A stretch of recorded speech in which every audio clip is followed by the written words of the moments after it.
Most people know Jaws: The Revenge as the much-maligned 1987 sequel where the shark magically follows the Brodys family from Amity to the Bahamas.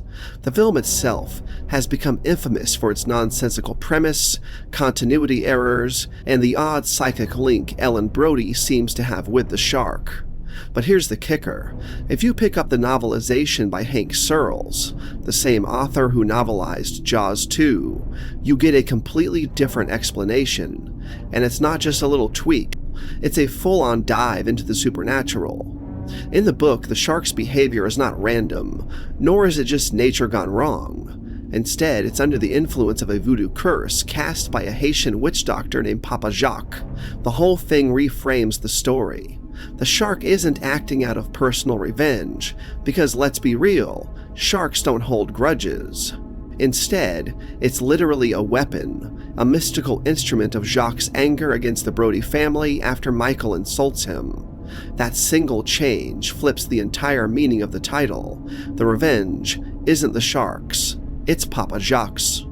This voodoo storyline was actually pulled from early drafts of the screenplay. The filmmakers flirted with a supernatural explanation to account for the shark's bizarre, homing missile behavior. Imagine it, a thriller with sharks and black magic, post-colonial revenge, psychic connections, and curses. When Hank Searles sat down to adapt the movie into prose, he had access to those earlier drafts and ran with it. Film scholar I.Q. Hunter even points out that in this interpretation, the story becomes one of post-colonial revenge. The shark is no longer the antagonist, it's a pawn.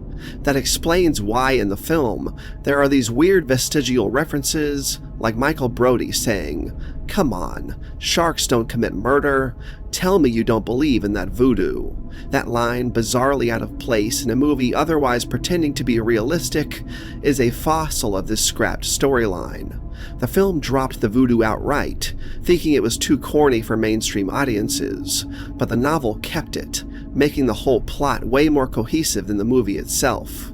The details are even wilder. In the novel, the shark is literally given a name: Vengeance. Papa Jacques curses the Brodys after Michael insults him as a fake and a con man.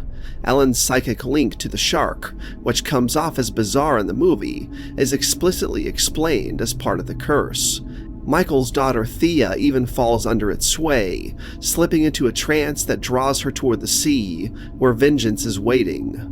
The book also piles in expanded subplots, such as Hoagie being a money-laundering government agent and Jake actually dying during his encounter with the shark, as originally intended in the film's script.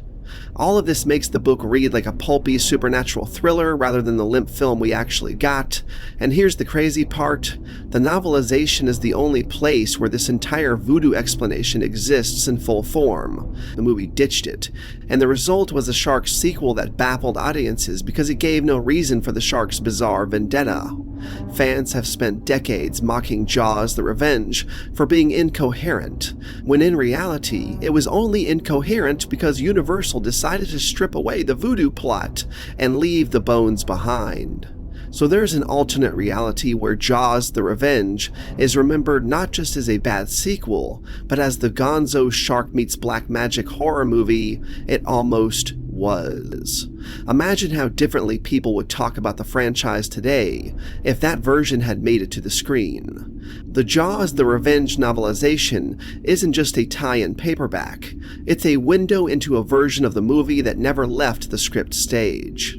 A version where a Haitian witch doctor cursed the Brodys, where the shark was a magical weapon named Vengeance, and where the subtitle The Revenge actually meant something.